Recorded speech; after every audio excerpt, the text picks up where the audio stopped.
knew St. Nicholas was not coming this year. Instead, it was a much darker, more ancient spirit.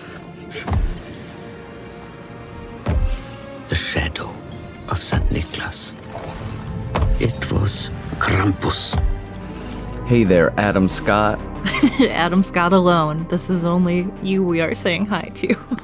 Elves, Jack in the Boxes, and Christmas spirits. Welcome to our first Christmas horror movie. Today, we are talking about the 2015 Christmas horror comedy movie, Krampus. This is Michael Dougherty's follow-up project after his fantastic Halloween movie, Trick or Treat. We might have more special effects behind the scenes tidbits for this movie than any other, I think. A brief synopsis for this movie is a boy who has had a bad Christmas accidentally summons a festive demon to his family home. Trigger warnings for this movie are just really gore. It's really mild. This is a PG-13, but there are no sexual situations or anything like that. Yeah, I don't even think there's technically an on-screen death, so it's not intense. One thing I noticed immediately while watching this is how much it's kind of like Christmas Vacation. Right, it's like dysfunctional family coming together just for the sake of the holiday. Yeah, while watching it, you even thought it was the same uncle. Yeah, he is like the younger embodiment of that guy. Yeah, and it's definitely trying to be. Yeah. Without saying it, and, they don't live in an RV, but it's real close. I was convinced until I realized, this movie just came out, 3 years ago. Christmas Vacation is the 80s. Yeah, 30 years old. Yeah, so the math didn't add up. The tagline for this movie is, "You better watch out." Kind of lame, but okay. 3 days before Christmas, the prosperous but dysfunctional Engel family gathers for Christmas. We pretty much right away get introduced to Max, who is probably supposed to be in 5th or 6th grade, and he still believes in Santa Claus and is kind of hiding it from classmates and from his cousins who we meet later on. We also meet Max's grandmother, who goes by Omi, who speaks mostly German, but she's the one that kind of encourages him to write a letter to Santa, encourages him to still believe, and she's very cute and quirky. Max is the one who's trying to keep up the family traditions and is probably the only character who's in the Christmas spirit. I do want to mention just how funny the opening to the movie is. There's not really any relevant story, but it's just the Black Friday sales and the rush on the malls. It's really funny. It's really Jingle All the Way. Definitely. Yeah. And people are fist fighting over a TV, and some people are getting tased. It's really funny. The whole extended family shows up after Max's recital to have Christmas together, and they're all sitting at this long table, and we meet the horrible cousins who are just these bratty girls in the whole cast of characters. But the two girls end up really aggressively teasing Max, and they steal his letter to Santa, but as they read it, it turns out that he has pointed out very specific things that he wants Santa to fix, the fact that his uncle wishes that his daughters were boys. Yeah, it's it's real in depth. It's serious. He's not asking for toys. He's asking basically just for his family to be what they used to be like. Right, and pointing out very tender things about they don't the relationships. They don't read the whole letter. They're just oh no, we should not have read this. He says something he wishes his parents were still in love. Yeah, so it kind of puts a damper on that whole Christmas Eve dinner. We know you still believe in the big fat creeper. I don't know what you're talking about. You sure about that? Stop. I wish me and Beth could hang out like we used to. You might have noticed that I don't have tons of friends. Oh no, really, Max? I wish my mom and dad could fall in love again. I know they get upset a lot with Dad away from home so much. I think they really just miss each other. Also, I wish things weren't so hard for Uncle Howard and Aunt Linda. So maybe you can lend them a hand the rest of the year, too. And that. Screw you! Dad does not wish we were boys! At this point, Max, in a fit of anger, tears up the letter and he throws it outside, where it is ominously just swept up into the sky and disappears. Later that night, there is a severe blizzard that engulfs the town, and they lose power. So now this dysfunctional whole entire family is trapped inside. What a nightmare. Yeah. Max's sister Beth, who has constantly been texting her boyfriend, but has not gotten a reply in 5 minutes. It's something like that, actually. I think she says 5 hours. I don't know. I don't think it's that long. I think it's like an hour or something.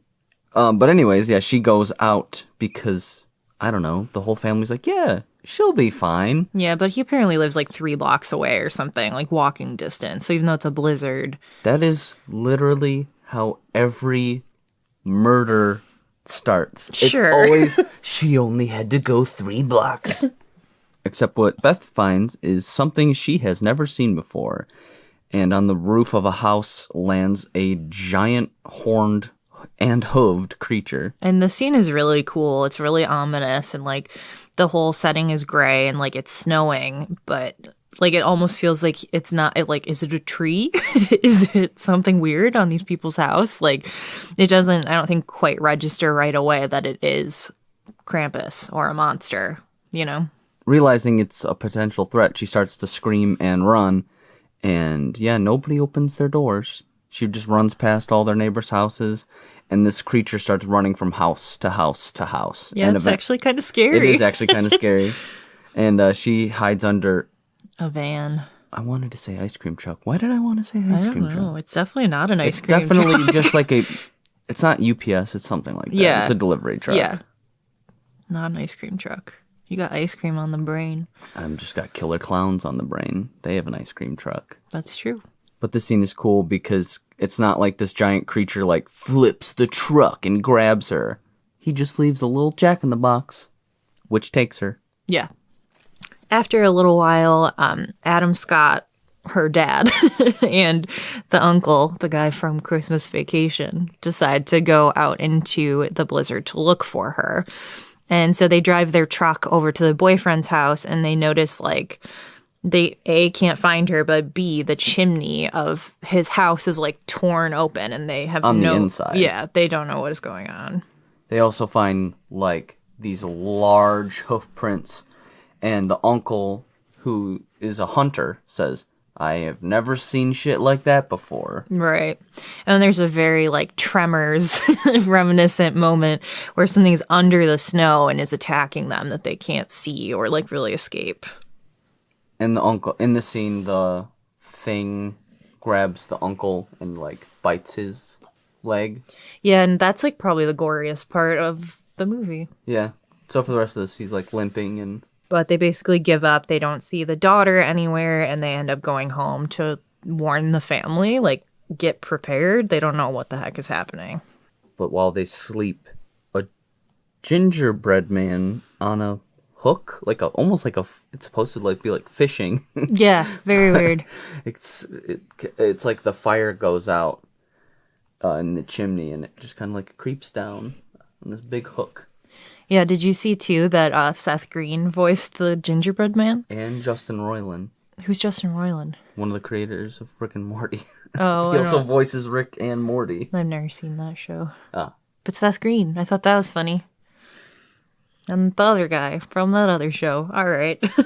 Justin Roiland? Seth Green is very famous. He did Robot Chicken. He was also in Buffy. Yeah, the hook comes through the chimney, and it ends up attaching to one of the cousins, Howie Jr., and drags him up the chimney. Oh, yeah, I don't think we've actually said the uncle's name. It's Howard, so... Yeah, right. Because he's the son, and he's, so proud. He wants him to be a football player and all that shit. And Tony Collette is, hanging on to the kid's ankles. It's, very comedic, but he gets snatched. And all this craziness is happening. He's getting dragged up the chimney, and a log gets, kicked over, and all of the presents and Christmas tree light on fire. Right. After this, Omi seems to realize what is happening, and she explains their situation. So as she's telling the story, it like turns into this like really cool cartoon animation of what happened to her when she was a child, when Krampus came to visit her family, basically. Her village. She explains that her family and her parents and community lost their spirit to the hardships of the war in Europe. And because of this, Krampus was summoned. He dragged everybody except for her to hell, leaving behind a little bell with Krampus's name on it. And of course, everyone's like, yeah, okay, Grandma. Like, still not believing it.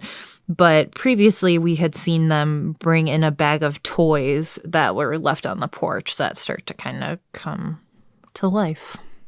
And don't worry, I have a lot of behind the scenes on that animation later. Stevie and Jordan, who are the two girl cousins that the dad wished were boys, are like upstairs using the bathroom, and they hear Beth, Max's sister who went missing, visiting her boyfriend upstairs, and they go up into the attic, and oh my god, the most hellish Jack in the Box. It's so cool. It is so cool, but it is really creepy. Yeah, it has like almost like a predator mouth. It's like I don't even know it. Like open sideways, kind of. In the middle, and then it has like two.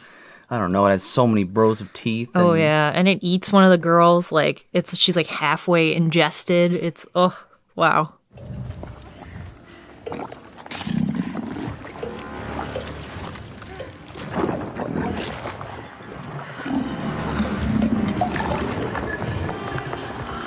Oh, come on.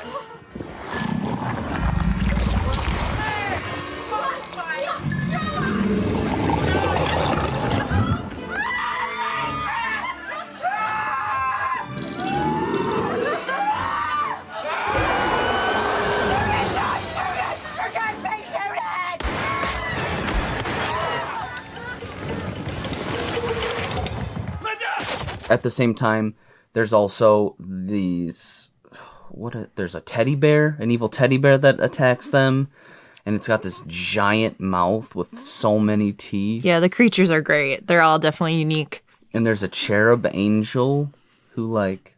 That one's freaky. Slowly descends down and attacks... I know she looks nothing like it. I'm gendering the angel. But it reminds me of Tiff from... Chucky. Oh, kinda. I don't know why. It's something about like the mannerisms maybe of the puppet. But yeah, they're so ornate and not CGI. The only CGI, like full CGI things are the little gingerbread men that attack them. While all this chaos is happening, they're trying to fight off all of these toys. One of the girls does get swallowed by the Jack in the Box. And then, of course, these like dark elves bust in through the front window. And all the elves are super cool. They're all have these like unique masks and tattered like leathers, and they look gross and dirty. Yeah, I really like them. They almost look like the Seven Dwarves or something, but evil. I don't think they really like look like elves. No, they kind of remind me of I can't remember their names, the three little boogeymen henchmen in Nightmare on Elm Street. Oh, Lock, Jock, and Meryl or something. Something. I don't remember their names at all, but it kind of reminds me of them a little bit. Mm-hmm. This is where the family decides to ditch the house. It's not really safe here anymore. I also didn't mention that some of the family members got taken by the elves. So slowly people are just getting picked off left and right. We're just not naming all of them. We also didn't mention the crazy snowmen. The snowmen in this movie are so cool. Oh, yeah. Do they even like come to life, or they just keep moving closer? No, they just keep getting more and more numerous, but there's like these snowmen outside the house, and they're all really cool looking. Yeah, and it kind of seems like they're getting closer, but I think you're right. I think there's just more of them. It's here they decide to run for a snowplow that they had seen earlier. Basically, Krampus is like trying to get in the house at this point in time.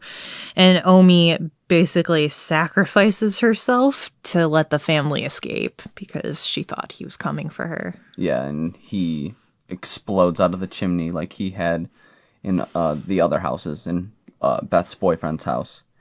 And he does not attack Omi, he just opens up his bag and more demon toys jump at her.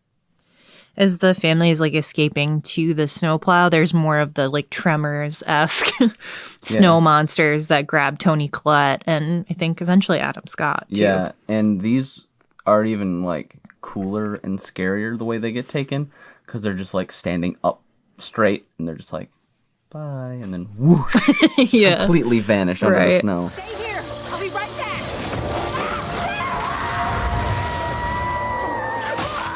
No!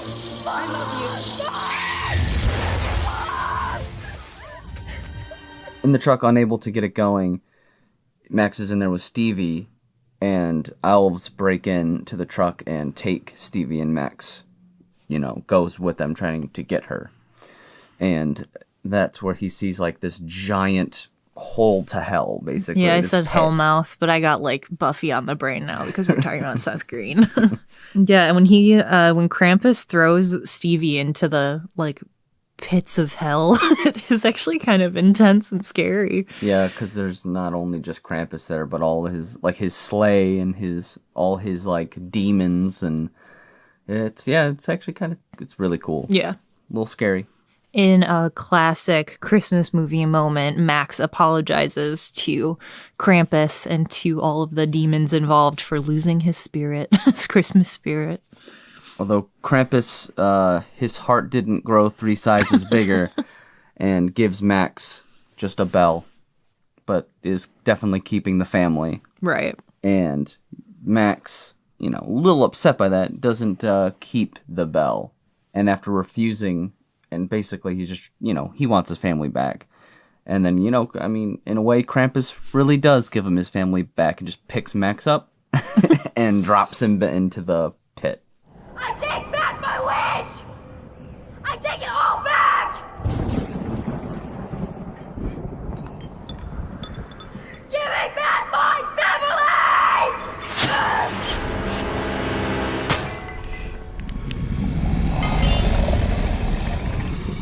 Please. I know you can fix this. Give them back! Take me instead.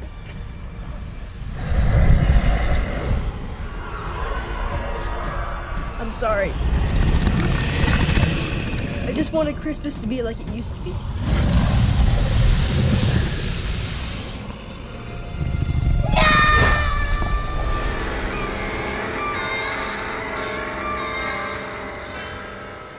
After Max gets tossed into hell, he wakes up in his bed and it's Christmas morning again. And it truly, like, you get that feeling of, like, are you kidding? Is this all a dream? Mm-hmm. That this is what happened? I was so pissed. Initially, yeah. I'm like, what the hell? Come on. But the whole family's there and they're opening presents. And Max opens a present and finds that bell with Krampus's name on it. And then they all kind of like give each other a look and realize like, oh, this wasn't a dream for anyone. And it pans out and shows that they're all in a snow globe. Yeah, so this is kind of thing where it's like, I don't know if they're necessarily, I think they're dead and they're just in hell now. Yeah, it's like they're like purgatory, whatever. And then they do that little jump scare with all the toys. Of course. But it's a much more satisfying ending that they're not all alive and okay. Yeah, and I like the snow globe aspect of it. Because, like, I don't, like, you're going to go into it. I see all of your notes. Oh, I got a lot of notes. But Krampus is not, like, from my knowledge, like, the type that, like, steals souls or anything. Like, you know what I mean? He's not, like... wow, I can't even say it. A soul stealer. So I like the idea that they're just like living in this like snow globe. He's all about punishing the people who have misbehaved. This movie has huge Austrian and German folklore tied to it. Obviously, they didn't create Krampus for this movie. There's quite a few Krampus movies. I just think this is the best one. I can't say that I've seen many other ones besides like very like low budget ones that I've just turned on. But we also did just watch A Christmas Horror Story. Krampus is there. Yeah, he's muscular in that one. Buff as heck. But that movie is it's weird. Very good ending though. Yeah. Worth a watch, but they want you to really put the Christ back in Christmas, you know? That movie's so weird. It's fucking weird. In parts of Europe, they celebrate Christmas, the Feast of St. Nicholas, on December 6th, and the night before that is called Krampusnacht. Oh, that's 2 days ago. Oh, happy Krampusnacht a couple days ago. Well, I guess unhappy Krampusnacht. But in tradition, Krampus is a half-demon goat devil spirit who punishes those who have been naughty all year. He's kind of, the opposite of Santa. Is Belschnickel a real thing, like from The Office, or is that made up? I think that is just made up. Okay. But I guess I didn't check, but I think it's supposed to be like Krampus. It's supposed to be Krampus, yeah. Because there's, wasn't Belschnickel's thing, he has, his things he hits you with? Krampus Impish has or admirable. It's kind of like that. Krampus is like that, and he'll beat you if you're bad. Now I have to look it up. Oh, it is a real thing. Also in Germany. Huh. Terrifying. To this day, they still hold traditional parades and basically Krampus runs. People dress up as Krampus and people run away from them and say it. And they do that here, too. Not this year, though. Well, yeah, not this year, but it is traditionally a European event. We'll actually post some pictures of that because people make handmade Krampus costumes and these really big masks, and it's really cool. Doherty has said that he had always wanted to do a scary Christmas movie, but the idea did not take form until his friend sent him an e-card. Man, e-card, what a phrase. Featuring the Krampus creature, which was, according to him, quote unquote, just love at first sight. Although this, according to Doherty, happened in the ancient times of the internet. Yeah, an e-card, like we're talking about 97. The project would not be fleshed out until 2011, at which point he would team up with Zach Shields and Todd Casey to figure out the story. And Zach Shields is also known for working with Doherty on the Godzilla series. Todd Casey is also known for writing on Star versus the Forces of Evil, a newer Teenage Mutant Ninja Turtles show, and various Transformers shows, the Thundercats remake, and Batman the Brave and the Bold. For this episode, we're going to do an even deeper dive into the special effects for this movie. Doherty. That's our second movie we've done Doherty. by him. Doherty. Doherty teamed up... Doherty. You gotta. Doherty. Think about it like door, I-T-Y. Doherty. Doherty teamed up with the biggest special effects company of them all, Weta. Weta Workshop was founded in 1987, and the headquarters is in Wellington, New Zealand.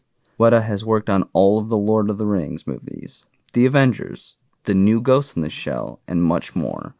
And they are not only known to do amazing CGI, but practical effects as well. Weta has 3 major innovations credited to them, first being PVC chainmail. You didn't think all of that chainmail in Lord of the Rings was real. Right. And I remember specifically, being a child watching Lord of the Rings and owning the DVDs and watching the behind the scenes about how they made that stuff. This was actually invented for the Lord of the Rings and is basically used in every fantasy movie and period piece since then. Real chainmail is not only expensive, but very heavy.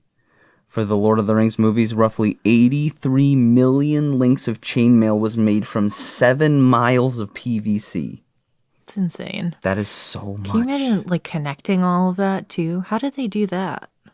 Hiring people? This is a Lord of the Rings question, but, that was somebody, a human, attaching each chain together. Yeah. Oh, my God. They made a lot of chainmail.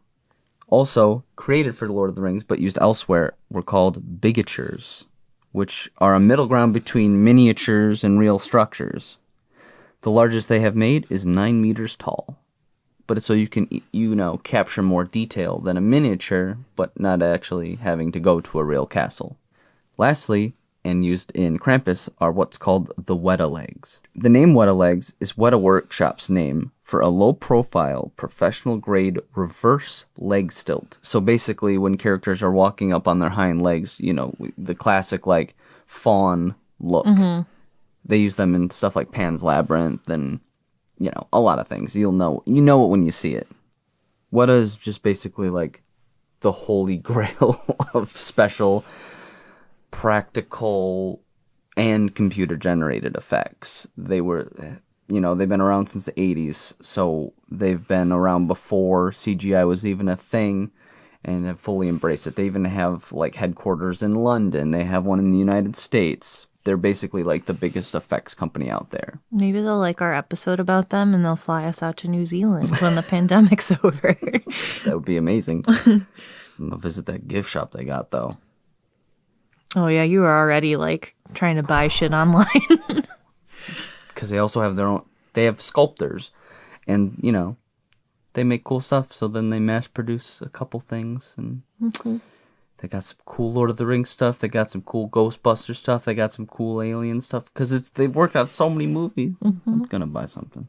For Krampus, they wanted to do as much practically as possible. The Dark Elves, Krampus's little minions, were all practical, and there was a full practical Krampus himself.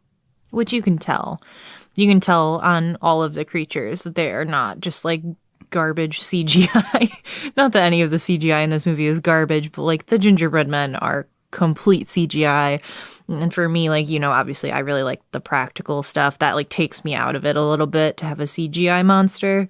Like, even if it's a little gingerbread man, but you can tell, like, with that cherub and the terrifying Jack-in-the-Box that it's a real thing.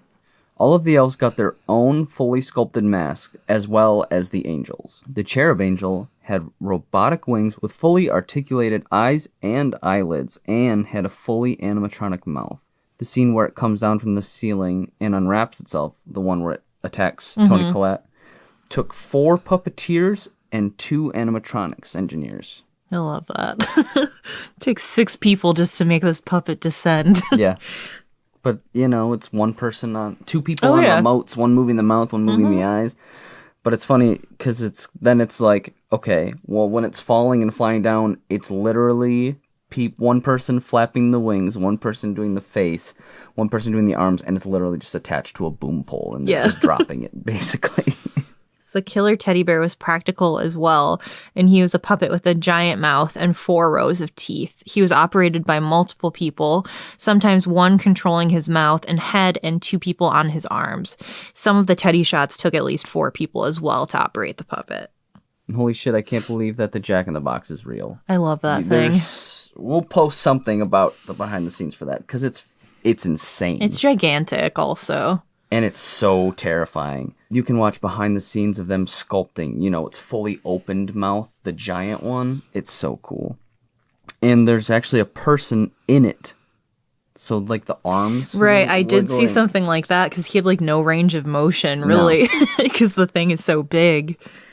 And it's funny, you can actually see a behind the scenes video. They let the actor who played Max hold the, like, controller for it, and he's just, like, messing around with the eyes and the mouth, and he's just like, this is cool, and then he'll do a thing and he's like, oh, it's so gross. Yeah. But yeah, so, like, it's weird, like, because its mouth doesn't open like a normal mouth. It kind of, like, spreads out and has extra jaws and stuff, and all of that is done through a controller, like an RC controller. Yeah. And the scene where it's got its, like, full giant gut, it's literally just another person in there. An actor just, like, in there pushing it, wiggling it around and moving it. It's so cool the way they made this movie. Man, wouldn't you love if that was your credit? I was the other guy in the Jack-in-the-Box suit. I made the stomach move. They even made that tiny killer robot that jumps on Adam Scott. That's real. I thought for sure that was CG. Right. But it's real. And it's a 3D printed animatronic. It has, it's full of just red LEDs to get that effect. And there was actually a malfunction on set where it got hit a little too hard and started smoking. But it's just cool to know they did even the little things, like the way it's stabbing, it's just a wire. Right. All of that stuff really adds to it. And the most impressive of all is Krampus. He was actually the most complex. There was a full suit of Krampus made, and then he also got the full CGI version as well. Because obviously, in that suit, you're not jumping from building to building. So that scene had to be done, CG. Right.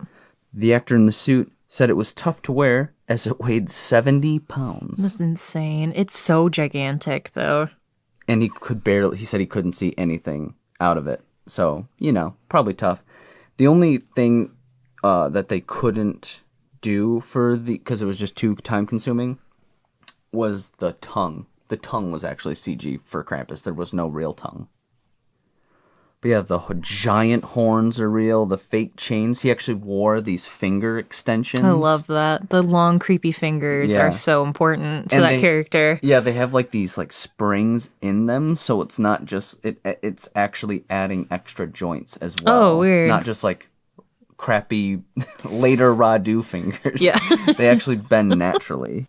But it's even cooler because they made the full suit before they did the CG, so that when they did the CGI, they had a full reference.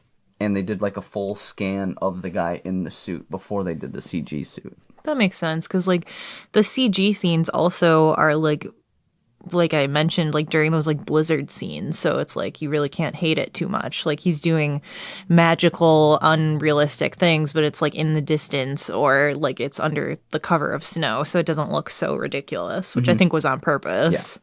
And one of the coolest scenes in the movie is the fully animated flashback. For this, the Omi character is the only 3D character. Everything else is 2D, and some of it is actually practically done. And there are cardboard drawings and backgrounds in this. So they would make something out of cardboard, scan it in to the computer, and then use it. That's cool. They actually hand cut out and painted all of the snowflakes. So it's a little nice touch. So you'll notice like all the background characters are like silhouetted or... It reminds me a lot of like that scene in Harry Potter, the Deathly Hallows Part 2, when they do like the story of the Elder Wand. Yes. You know what I'm talking about? It's done in a similar way to that. Where it's almost like a living collage, kind of. Yeah. The film was originally set to release on November 25th, but was pushed back to December 4th to coincide with the Krampus, which we just talked about at the beginning. The traditional Austrian festival held on December 5th that celebrates the Krampus coming to punish the children. The film's budget was $15 million, and it went on to make over $61 million. The noodle incident that's mentioned in the beginning of the movie that estranged the family from their neighbors is never explained, and I guess was referenced to a Calvin and Hobbes cartoon, where it's also never explained. I just think it's just so weird. It's like, what is it? Yeah. What happened? And actually, as soon as I read that about Calvin and Hobbes, I did remember it, because we read a lot of that growing up. Omi, the grandmother, was deaf in the first draft of the script as opposed to German, but they switched it in part for the cultural connection to Krampus. That was definitely a good idea. It would have been so different if she was deaf. It just wouldn't have been the same. And like the whole backstory thing what I imagined was like maybe her deafness was going to be like a consequence of Krampus the first time around. Mm-hmm. Do you know what I mean? Yeah, and then I'm sure they would have written a thing where like Max knew sign language. Exactly. So they would have had more of a connection there. Because it was still the same thing where he was like the only one that spoke German with her. Yeah. There are 12 deaths or captures in this movie. I think that them being captured is ultimately leading to their death, and all of them are pretty cool. But on screen, there's more like snatchings than actual killings. You don't really see anybody die. You see people dropped into a hell pit. And eaten by a Jack-in-the-Box. Yeah, but you don't necessarily see anybody die. But pretty much like R.I.P. the whole family. R.I.P. It is R.I.P. the whole family and the whole neighborhood. Yep.